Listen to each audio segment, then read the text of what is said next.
How much can one choice change the course of two lives? What if the man you opened your door to was already a part of your family's history, long before you even knew his name? And what if, in his silence, he carried a truth that would shatter everything you believed about loss, heroism, and forgiveness? There are stories that begin with grand moments. This one starts on a quiet Thursday, with rain tapping gently against a tin mailbox, and a woman kneeling by her dog's water bowl, completely unaware that the man walking up her driveway was the reason her father had made it home alive 14 years ago. Catherine Munro made peace with solitude long before it filled her farmhouse. The white clapboard home sat at the edge of Fayetteville, North Carolina, not far from Fort Bragg. Out here, the mornings held the scent of honeysuckle and old tobacco barns, and the nights carried the low hum of cicadas and the weight of memories people didn't talk about, especially in military families. In the early morning slivers of sun scoped between wooden blinds, Catherine stretched over a steaming cup of coffee that tasted slightly of irony and burnt plans. Her dog Duke, a stoic old Labrador with one cloudy eye, remained faithfully camped at her heels, as he had every morning for the last 7 years. They both had routines. They both knew how to keep silence company. At 31, Catherine looked younger than the years had any right to allow. Maybe it was the minimalist makeup, or the way she kept her pain hidden, like antiques in the attic, out of sight, beautifully preserved, and too fragile to touch. She taught literature at the local community college. Chaucer on Mondays, Morrison on Thursdays, dead authors with too much to say and too little time to say it. Her students thought her thoughtful, methodical, maybe even distant. They didn't see the stack of unopened letters in her kitchen drawer, all from the VA hospital in Baltimore, all addressed to her father, all postmarked after the day he stopped speaking for good. He hadn't been the same after the second deployment. Catherine had only been 17 when he came back from the Helmand province without his right leg, and a silence so absolute it pressed into every room of their home. He couldn't talk about the sand, or the bodies, or the one man he said saved his life, and then vanished, nameless, faceless, a ghost within the war. The day he died, she found a photograph he'd cut to fit the frame under his pillow. Just 2 men, faces blurred by dirt and sun, one of them unmistakably her father, 20 pounds lighter and 50 years older in the eyes. The other man wore no insignia, just a stare that cut straight through the lens and into whatever part of your soul still remembered fear. That picture still sat in her drawer, unlabeled, unsigned, unacknowledged. Catherine had tried to move on, gone to grad school, got the job, kept herself busy with syllabi and silent evenings. She smiled when required, cried without ceremony, and paid attention only to people with library cards, until the Thursday, when the man with the faded army duffel walked up her driveway like he'd done it in a dream before. She saw him standing near the mailbox at first, soaked to the bone in that Carolina drizzle. Worn jeans, boots caked with red mud, a green flannel shirt rolled to the forearms as if he didn't care to pretend he wasn't cold. Catherine paused. Duke didn't bark. That was the first thing she noticed. Her dog, once distrustful of strangers, simply stood there, tail still, ears perked, alert, but not threatened. He wasn't holding anything, not selling magazines or passing out leaflets or asking for water.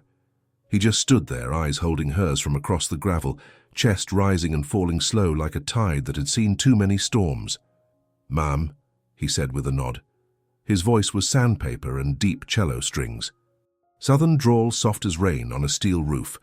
"Sorry to bother you." She thought about closing the door. She always closed the door. But something stopped her.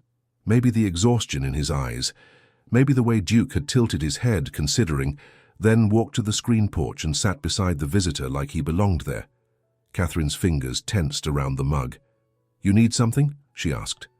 "A place to stay just for tonight. I can pay." He paused, scratched the back of his neck, looked at the horizon like it owed him an apology. "I'm on my way to Raleigh. My truck gave out 2 miles back. I've got no cell coverage. Just figured I'd ask before the sun ran out." It was stupid. It was everything she told her students not to do. But something about the way he stood, not pleading, not imposing, just asking, made her swallow the word no before it formed. She let him in, just like that. A stranger. His name was Mark. No last name offered. Maybe that should have raised alarms. Instead, it raised an ache, quiet and familiar. He smelled like cedar and gasoline. He didn't ask questions, didn't wonder. Just set his bag near the door, wiped his boots without being told, and thanked her for the glass of water like it cost more than gold. Duke lay by his feet, like they'd known each other through another lifetime. Catherine watched him through the corners of her eyes.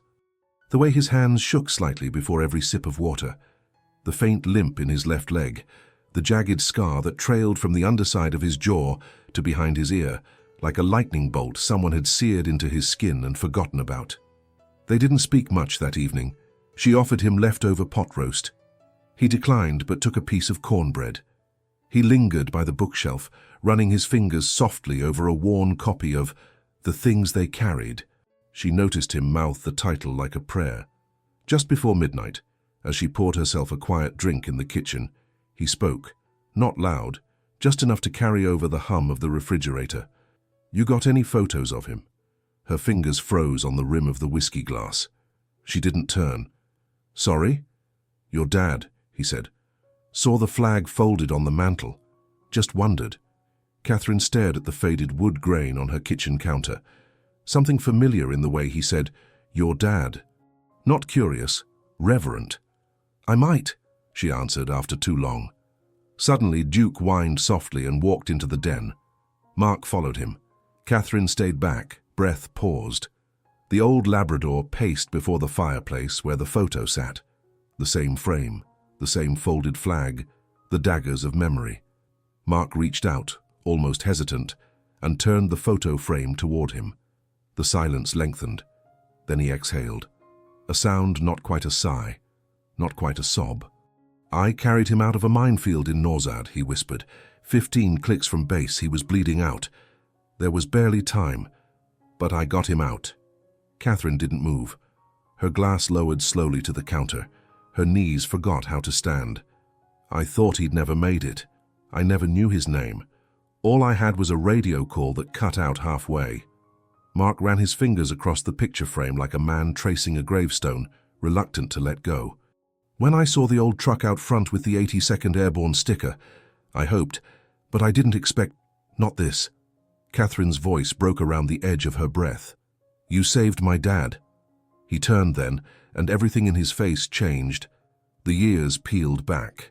The burden shifted forward. "I tried," he said, "but I think he saved me too." Catherine stared at the man her father never stopped mourning. The man he'd never once mentioned by name, but whose face he had kept near his heart until the end. Dust swirled in the quiet light of the den, and outside the rain softened like it had been listening. Something broke inside her. Not violently, a gentle breaking, like ice thawing after too many winters. And just like that, everything she thought she understood about love, legacy, and chance rippled into something terrifyingly bigger than she was ready to hold. Catherine stood frozen in the dim light of the den, the weight of Mark's words pressing into her chest like a stone too heavy to lift. Her father's face in that worn photograph stared back at her, younger, haunted, alive in a way she hadn't seen since she was a child. And now this man, this stranger she'd let into her home, claimed to have carried him through a minefield, through death itself, only to vanish into the fog of war. Her mind spun, a carousel of grief and questions, each thought sharper than the last. How could she not have known? How could her father have kept this silence, this debt, locked inside him until his last breath?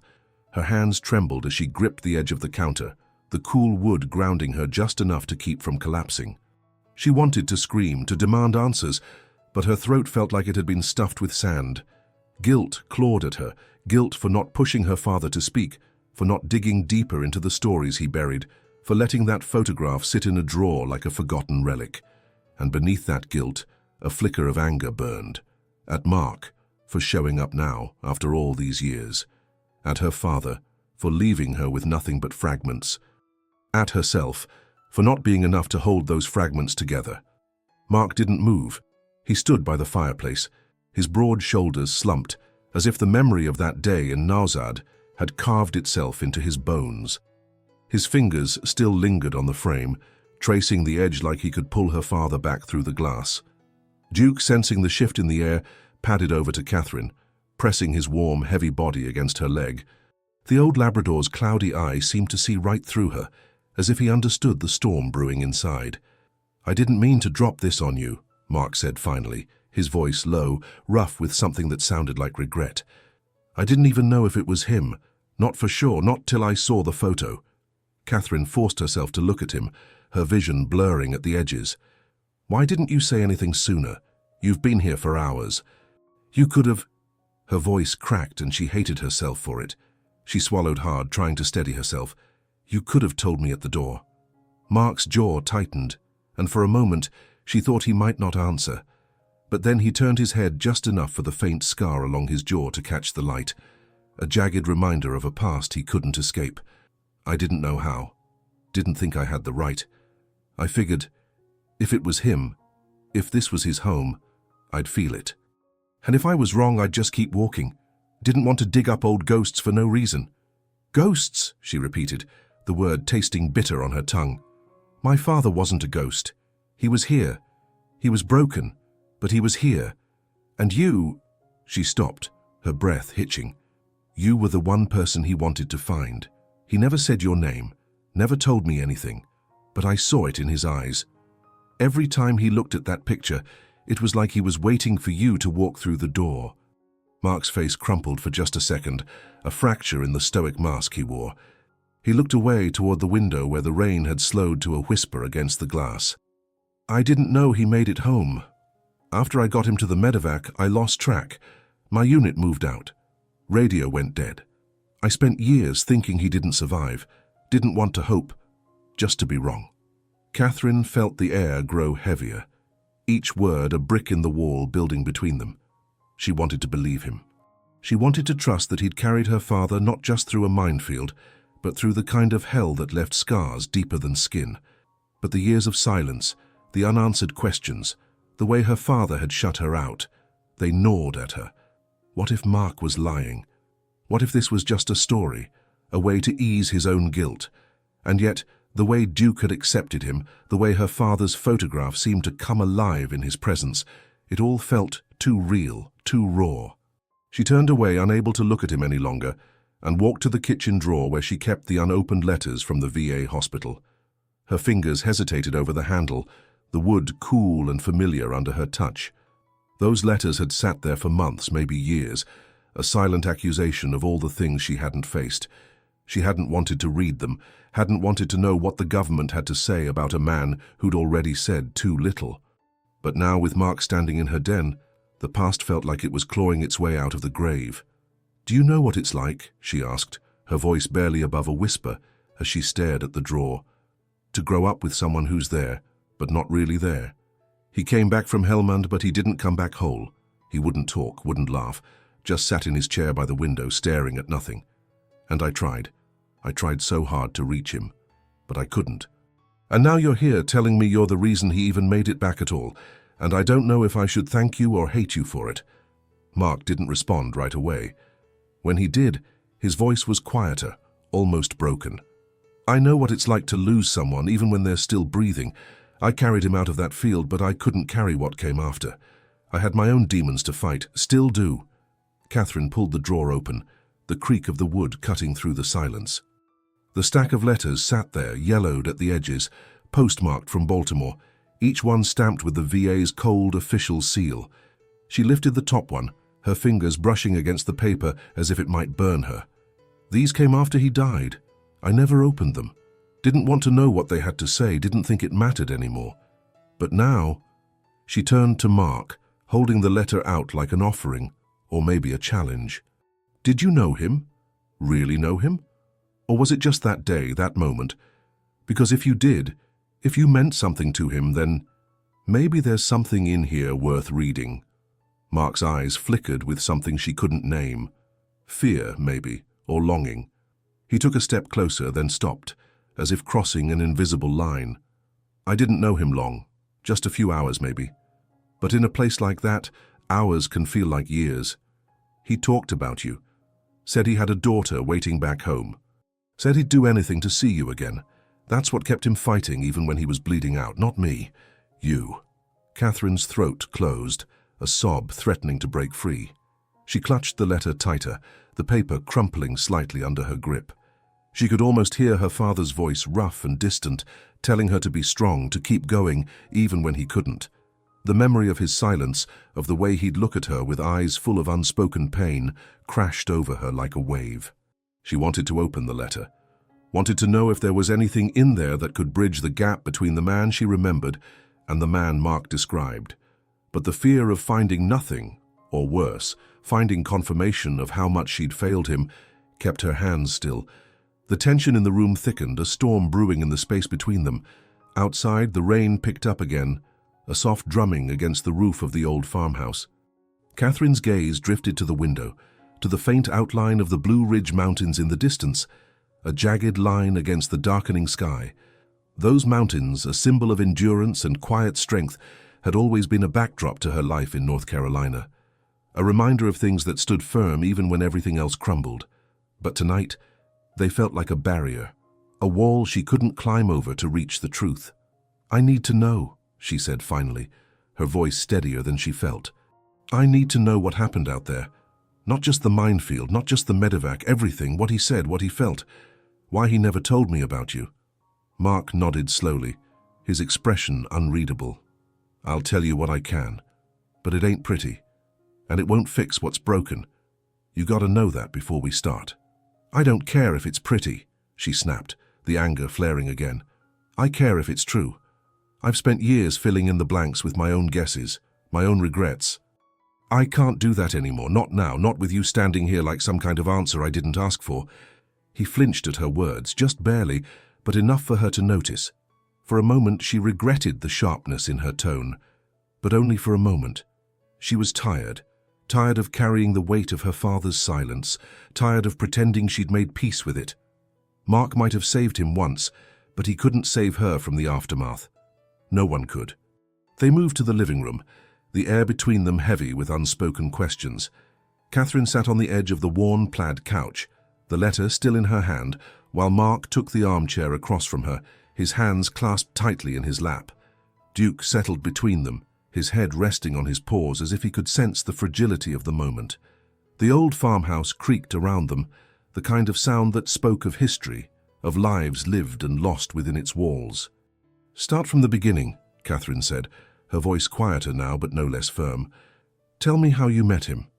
Mark took a deep breath, his gaze fixed on the floor as if the memory lived there, in the scuffed hardwood. "It was late in the deployment. We'd been out on patrol for days, no sleep, no rest. Just heat and dust and the kind of quiet that makes you jump at every shadow. Your dad, his unit got hit hard. IED went off, took out half their squad. I was with a different outfit, but we got the distress call. When I got there, it was chaos, smoke everywhere, men screaming. And your dad, he was pinned down, leg torn up bad, but still trying to drag one of his guys to cover. Didn't even know his name then. Just saw him fighting even when he had no fight left." Catherine's chest tightened, her father's face flashing in her mind. Younger, stronger, but already carrying the weight of too much. She could almost see him there in the dust and the blood, refusing to give up. It was the man she'd always known, even if he'd hidden that strength behind silence when he came home. "I got to him just as another round of fire started," Mark continued, his voice rougher now, like the words were scraping their way out. "Told him to stop moving, that I'd get him out. He didn't want to leave his buddy, kept saying he couldn't leave him behind, but the guy was already gone. I had to drag him away, kicking and yelling, till he passed out from the pain, carried him over my shoulder through that damn field.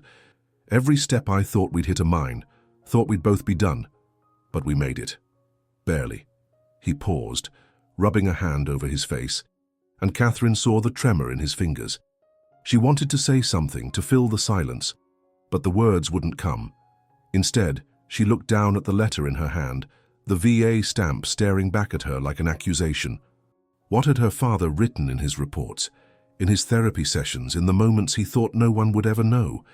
Had he mentioned Mark? Had he carried the weight of that day alone, or had he tried to reach out, only to find no one there? "Did he ever say anything about me?" she asked, her voice small, almost childlike. She hated how vulnerable she sounded, but she needed to know, needed to hear that she'd mattered, even in the worst of it. Mark's eyes softened, just for a moment, Yeah. Like I said, he talked about you. Said you were smart, stubborn.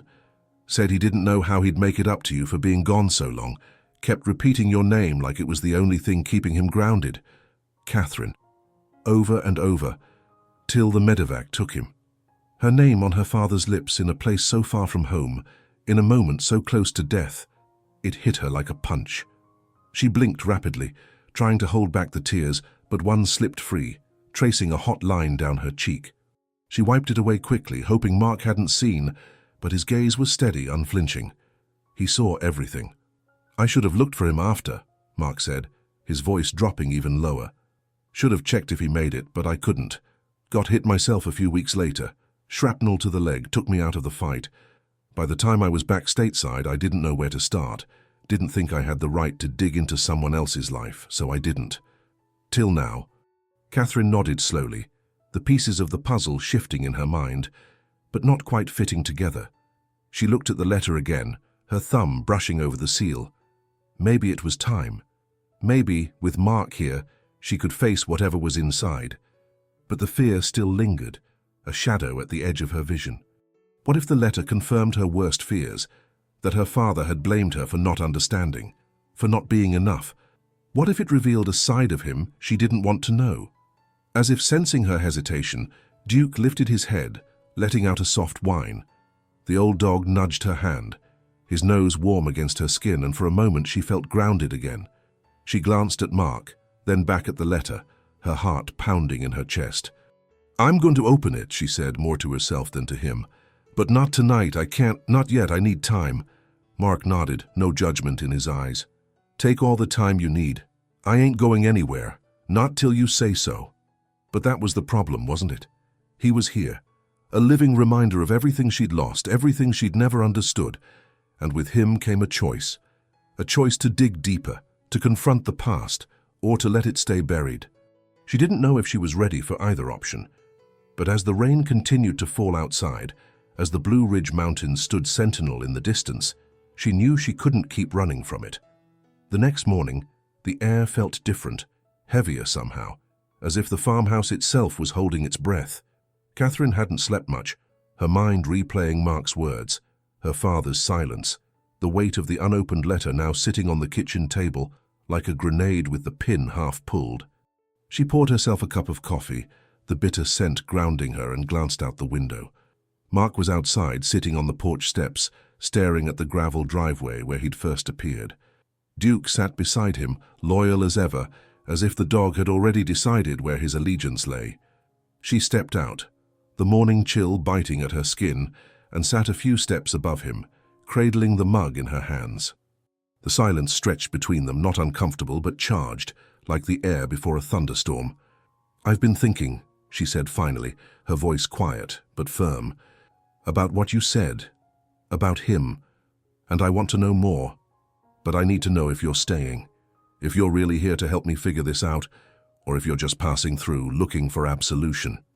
Mark turned his head, his eyes meeting hers with an intensity that made her breath catch. "I'm here as long as you need me to be. I owe him that much, owe you that much, but I ain't gonna lie, it's hard for me too. Being here, seeing his things, knowing I didn't do more back then, it's a lot. So if you want me gone, just say it. I'll walk away, no questions." Catherine studied him, searching for a lie, for a crack in his resolve, but there was none. Just a man carrying his own ghosts, asking for permission to stay and face them. She thought of her father, of the way he'd kept this man a secret, a savior locked in a photograph, and she wondered if this was her chance to finally understand why, to finally let go of the guilt that had tethered her to this farmhouse, to the past, for far too long. "Stay," she said at last, the word feeling both like a surrender and a declaration. "But we do this on my terms. We go through the letters. We talk about him. And if it gets too much, for either of us, we stop. Deal?" Mark nodded, a faint flicker of relief crossing his face. "Deal." She took a sip of her coffee, the bitterness mirroring the ache in her chest. This wasn't going to be easy. It might even break her all over again. But for the first time in years, she felt something like hope, a fragile, flickering thing, but there nonetheless. And as she sat there, with Mark and Duke beside her, the Blue Ridge Mountains looming in the distance like a promise of endurance, She knew she couldn't turn back now. By the way, if you're as invested in Catherine and Mark's story as I am, make sure to subscribe to the channel. Hit that button so you don't miss the next part of their journey. I promise it's only going to get more intense from here. Over the next few days, the farmhouse became a battlefield of memory and emotion. Catherine and Mark moved cautiously around each other, like soldiers navigating a minefield of their own. They started with small things, sorting through old boxes in the attic, finding her father's medals, his dog tags, a worn journal with only a few entries, none of them mentioning Mark. But each item was a trigger, a spark that ignited memories she'd buried deep. The smell of old leather from his boots brought back the image of him polishing them in the garage, silent but present. The weight of his purple heart in her hand reminded her of the day she'd found him crying alone in his room, thinking no one could hear. Mark, for his part, shared what he could. Stories of the desert, of the heat that burned through your boots, of the way her father had hummed an old hymn under his breath even as he bled. But there were gaps, silences in his recounting, places where his voice faltered and his hands shook. Catherine didn't push, not yet. She was learning to read him, to see the cracks in his armor, and she knew that pushing too hard might shatter them both. One afternoon, as they sat at the kitchen table with a box of her father's things between them, she found a small, folded piece of paper tucked inside a cigar box. Her heart stuttered as she unfolded it, a handwritten note, the ink faded but still legible. It was addressed to no one, just a few lines in her father's jagged scrawl. "I owe him my life. If I don't make it back, tell him I tried. Tell him I never forgot." Catherine's breath caught, her eyes darting to Mark. She handed him the note without a word, watching as his face changed, the lines around his eyes deepening with something like pain, or maybe gratitude. He read it slowly, his fingers tracing the words as if they could bring her father back. "He wrote this," Mark said, his voice thick. "He wrote this for me." Catherine nodded, unable to speak. The note was a bridge, a connection between the man she'd lost and the man sitting across from her. But it was also a reminder of how much had been left unsaid, how many chances had slipped through their fingers. She felt the weight of it all pressing down on her, the guilt, the grief, the longing for a father who'd never fully come home. "I think I'm ready," she said suddenly, her voice trembling but resolute. "To open the letters. All of them. I can't keep running from it. I need to know what he felt, what he thought, even if it hurts, especially if it hurts." Mark looked at her, his expression a mix of admiration and concern. "You sure? Once you start, there's no going back. Some things, they change how you see people, how you see yourself." "I'm sure," she said, though her heart raced with doubt. She stood, walking to the drawer where the stack of letters waited, each one a Pandora's box of potential pain. She pulled them out, setting them on the table with a thud that echoed in the quiet room. Duke, sensing the shift, lifted his head, his tail thumping softly against the floor as if to encourage her. Mark reached across the table, not to take the letters, but to rest his hand near hers, a silent gesture of solidarity. "We do this together, one at a time, and if it's too much, we stop, no matter what." Catherine nodded, her fingers hovering over the first envelope. This was it. The moment she'd been avoiding for years, the moment that could either heal her or break her beyond repair. She thought of her father, of the man who'd fought to come home to her, of the man who'd carried him through hell. She thought of the Blue Ridge Mountains standing firm against the horizon, a reminder that some things endured, no matter the storm. With a deep breath, she tore open the first letter, the sound of ripping paper cutting through the silence like a gunshot. Her hands shook as she unfolded it, the words blurring before her eyes. This was her choice, her crucible, and whatever lay on those pages, whatever truths or pains or regrets, she would face them. Not just for herself, but for the father she'd lost, and the stranger who'd brought him back to her, if only in memory. The rain began to fall again outside, a soft requiem for the past, as Catherine read the first line, her heart breaking and mending all at once. As the torn edge of the first letter trembled in Catherine's hands, the weight of years seemed to collapse into that single moment. Her breath hitched, the air in the old farmhouse thick with the scent of damp wood and bitter coffee, as her eyes scanned the faded handwriting. It was her father's, jagged, uneven, like he'd written it with a shaking hand, or a heart too heavy to hold steady. The words blurred at first, tears welling up unbidden, but she forced herself to focus, to read, to finally hear the voice she'd lost so long ago. Each line felt like a wound reopening, raw and searing, but also like a bandage being carefully applied, slow and deliberate. Mark sat across from her at the kitchen table, his hands clasped so tightly his knuckles were white, as if he were bracing for an explosion. He didn't speak, didn't interrupt, just watched her with a quiet intensity that made the room feel smaller, the silence louder. Duke, ever faithful, lay between them, his head resting on his paws, his one cloudy eye fixed on Catherine, as if he could sense the storm breaking inside her. The letter wasn't long, just a page written during one of her father's stays at the VA hospital in Baltimore. It wasn't addressed to her, not directly. It was more like a confession, a fragment of a man trying to make sense of the pieces he'd left behind. He wrote about the guilt that gnawed at him, the nightmares of sand and blood that woke him every night, the faces of men he couldn't save. And then, halfway down the page, a single line that stopped her cold. I owe my life to a man whose name I never knew. If he's out there, I hope he knows I made it home. I hope he knows I tried to be worth it. Catherine's fingers tightened on the paper, the edges crumpling under her grip. Her chest ached, a deep, hollow pain that seemed to echo through every bone in her body. She looked up at Mark, her vision swimming, and saw the same raw emotion mirrored in his eyes. He didn't need to read the letter to know what it said. Her face told him everything. For a moment, neither of them moved, the weight of her father's words hanging between them like a fragile thread, ready to snap under the slightest pressure. You were worth it, she whispered, her voice breaking on the last word.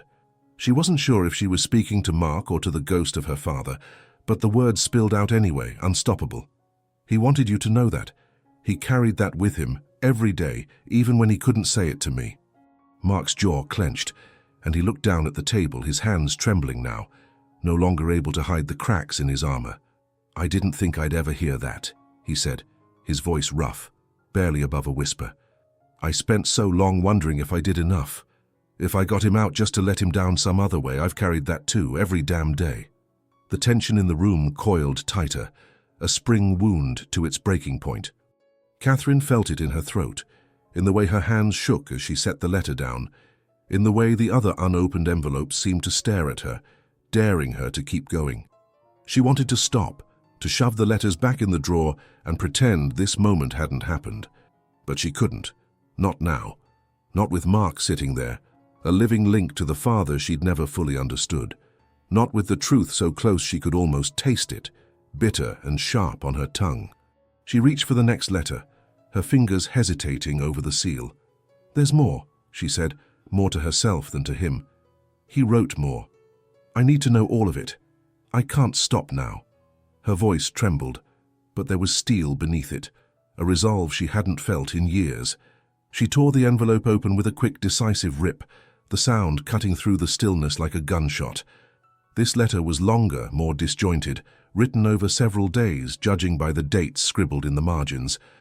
Her father's words painted a picture of a man haunted by more than just war, haunted by the life he'd come back to, the daughter he didn't know how to reach, the silence he'd built around himself as a shield. He wrote about the minefield, about the stranger who'd carried him through hell, about the fear that he'd never see Catherine again. I kept saying her name, he wrote. Catherine.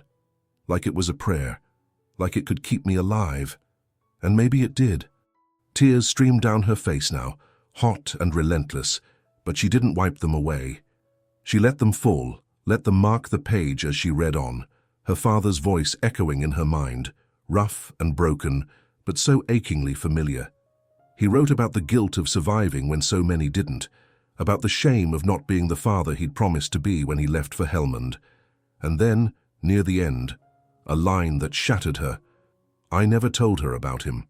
The man who saved me. I wanted to. But how do you tell someone you owe everything to a ghost? How do you admit you're too broken to even say thank you? Catherine's sob broke free, loud and raw, filling the kitchen with the sound of years of unspoken grief. She dropped the letter, her hands covering her face as the weight of it all crashed over her. Her father's pain, his love, his silence, and now Mark, sitting across from her, carrying the other half of that story. The tension snapped, a dam bursting, and she felt herself drowning in the flood of it, unable to catch her breath. Mark moved then, slowly, as if afraid to startle her. He stood, rounding the table, and knelt beside her chair, not touching her, just close enough that she could feel his presence, steady and unyielding. "I'm sorry," he said, his voice thick with emotion. "I'm sorry I didn't find him sooner. Sorry I didn't give him the chance to say it himself. I didn't know how much he needed that, how much you needed it."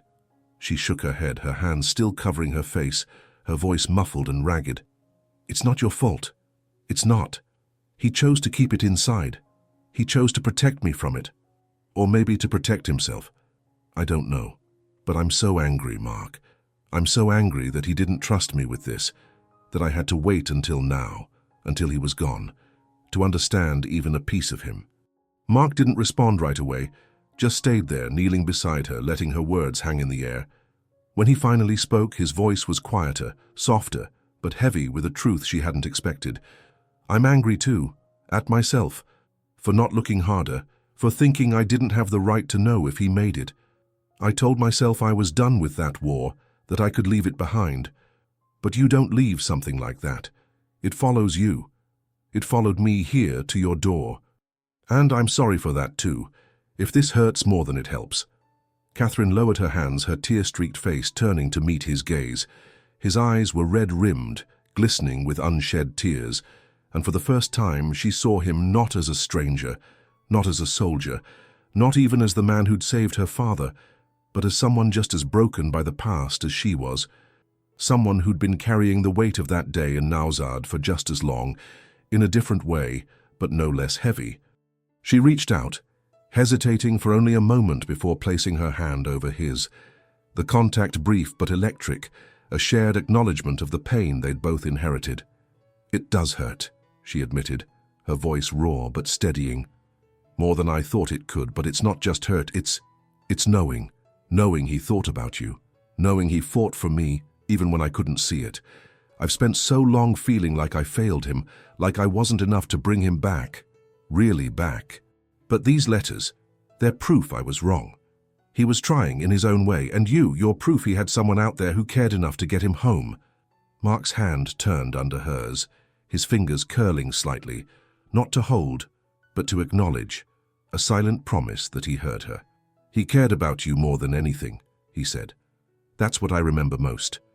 Not the blood, not the chaos, just him saying your name, over and over, like it was the only thing that mattered. I didn't understand it then, not fully, but I do now." The room seemed to exhale, the tension easing just enough for them to breathe again, though the ache remained, deep and unyielding.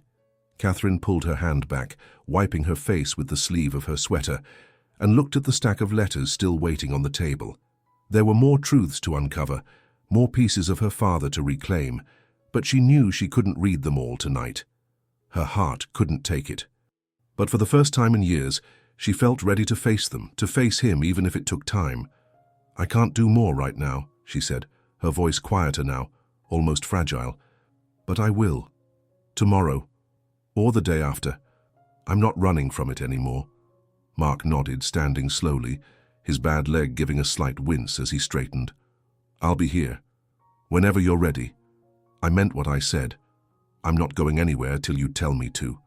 She looked at him, really looked at him, and saw the exhaustion etched into every line of his face, the years of carrying a burden he hadn't asked for. She saw her father in him too, not in features, but in the quiet strength, the unspoken resolve. And in that moment she made a decision, one that felt both terrifying and inevitable. "You don't have to go," she said, the words coming out before she could stop them. "Not after this. Not unless you want to. There's a guest room upstairs. It's not much, just a bed and a window, but you can stay for as long as you need. I think he'd want that. I think I want that." Mark's eyes widened, just for a second, before a flicker of something like gratitude crossed his face. "You sure? I don't want to be a burden. I've got my own mess to sort out, and I don't want to drag you into it." "You're not a burden," she said firmly, surprised by the conviction in her own voice. "You're the only person who knows what he went through out there, The only person who can help me understand, and maybe I can help you too. We've both got ghosts, Mark. Maybe it's time we stop facing them alone." He didn't respond right away, just looked at her with an expression she couldn't quite read, part pain, part relief, part something deeper she wasn't ready to name. Finally, he nodded, a small, almost imperceptible gesture, but enough to seal the agreement. "All right. I'll stay, but only if you're sure, and only if we keep being honest with each other even when it's hard." "Deal," she said, echoing their earlier promise, though this time it felt heavier, more permanent. She stood, gathering the letters into a neat stack, her fingers lingering on the top one as if to anchor herself. The weight of the night pressed down on her, but it wasn't suffocating anymore. It was a weight she could carry, at least for now, with someone else to help shoulder it. Over the next few weeks, the farmhouse began to transform slowly, almost imperceptibly at first, but with a quiet momentum that Catherine couldn't ignore. The guest room upstairs became Mark's, the creak of the old bed frame a new sound in the night, a reminder that she wasn't alone anymore. They fell into a rhythm, not quite comfortable but functional. Coffee in the mornings, shared silences over meals, evenings spent sorting through her father's things or reading the letters one by one, each revelation a step closer to understanding, each pain a step closer to healing. Catherine's routine shifted in other ways too. She started leaving the community college earlier, not lingering over grading papers as a way to avoid coming home. She smiled more, not forced but genuine, even if it was just at Duke's slow lumbering gait or Mark's dry humor over breakfast. She began writing again, something she hadn't done since grad school. Short, fragmented pieces about her father, about loss, about the unexpected grace of second chances. She didn't show them to anyone, not yet, but the act of putting pen to paper felt like reclaiming a piece of herself she'd buried with him. Mark changed too, though his transformation was quieter, more internal. He started fixing things around the farmhouse, replacing a broken porch step, patching a leak in the roof. Small acts of care that seemed to ground him as much as they helped her. He talked more, not just about the war, but about the years after, the struggles with his own scars, both visible and not. And in those conversations, Catherine saw glimpses of the man her father had known, the man who'd carried him through hell, and she began to trust that he was here not just out of obligation, but out of a need to heal too. But healing, she learned, wasn't linear. There were nights when the letters brought fresh waves of grief, when her father's words cut too deep, when Mark's silences reminded her too much of the ones she'd grown up with. There were arguments, sharp and fleeting, over things neither of them could control. Her frustration at not having more answers, his guilt for not being able to give them. And yet, each time, they came back to the table, to the letters, to the fragile truce they'd built. They were learning to forgive, not just each other, but themselves. One evening, as the sun dipped low over the Blue Ridge Mountains, casting long shadows across the gravel driveway, Catherine made a choice she hadn't expected to make. She sat at the kitchen table, the last of the letters read and carefully folded back into their envelopes, a small box of her father's things in front of her. Inside was the photograph, the one of him and Mark, faces blurred by dirt and sun, but unmistakable now that she knew the story behind it. Beside it lay his purple heart, the metal cool and heavy in her hand, a symbol of a sacrifice she was only beginning to understand.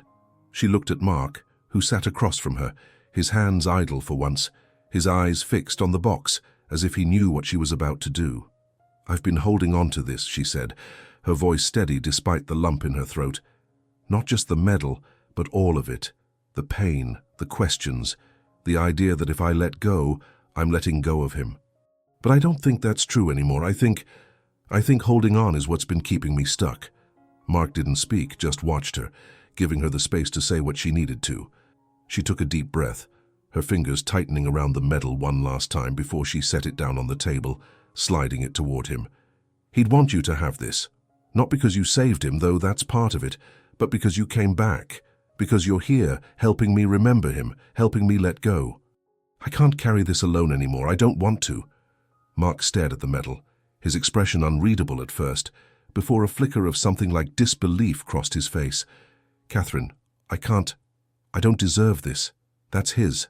That's yours." "No," she said, her voice firm but gentle. It's ours. All of this is ours now. The good, the bad, the broken pieces. I'm not giving it up. I'm sharing it. And I need you to take it, because if you don't, I'll never be able to move forward. Please." He hesitated, his hand hovering over the medal before finally picking it up, his fingers closing around it with a reverence that made her chest ache. "I'll take care of it," he said, his voice thick. "I promise. For him. For you." She nodded, a tear slipping free but not falling far before she wiped it away. It wasn't just about the medal. It was about the weight she'd carried for so long, the guilt, the grief, the silence. Giving it to Mark wasn't erasing her father. It was honoring him in a way she hadn't known how to before. It was a sacrifice, a renunciation of the solitude she'd clung to, a step towards something new, even if she didn't know what that looked like yet. That night, after Mark had gone upstairs, Catherine walked out to the porch, the cool evening air brushing against her skin like a whisper. She sat on the steps, Duke beside her, his head resting on her knee as they looked out at the darkening horizon. In the distance, the Blue Ridge Mountains stood as they always had, silent sentinels against the fading light, their ridges softened by the mist that clung to them like a memory. And there, on the gravel driveway where Mark had first appeared, she placed the photograph of her father and him, propped against a small stone, a quiet marker of the journey they'd all taken to get here. She thought about time, how it could wound as much as it healed, how it stretched thin over the scars of war and loss until they were almost invisible, but never gone. She thought about her father, about the silence he'd kept, not out of shame, but out of love, a desperate attempt to protect her from the weight he carried. And she thought about re-beginnings, how they didn't come with fanfare or certainty, but with small deliberate choices, like letting a stranger in, like reading a letter, like sharing a burden with someone who understood. As the first stars pierced the twilight, Catherine felt the tightness in her heart ease, not disappear, but soften into something bearable, something hopeful. She wasn't whole, not yet, maybe not ever, but she wasn't alone anymore. And that, she realized, was enough for now. If this story has touched something in you, if it's made you think about the silences in your own life, or the people who've carried you through, I'd love to hear from you. Comment below with "I believe in healing" if you felt this journey with Catherine and Mark. Share it with someone who might need a reminder that it's okay to let go, to start again. And if you want to stay with us for more stories that cut straight to the heart, hit that subscribe button. We've got so much more to tell.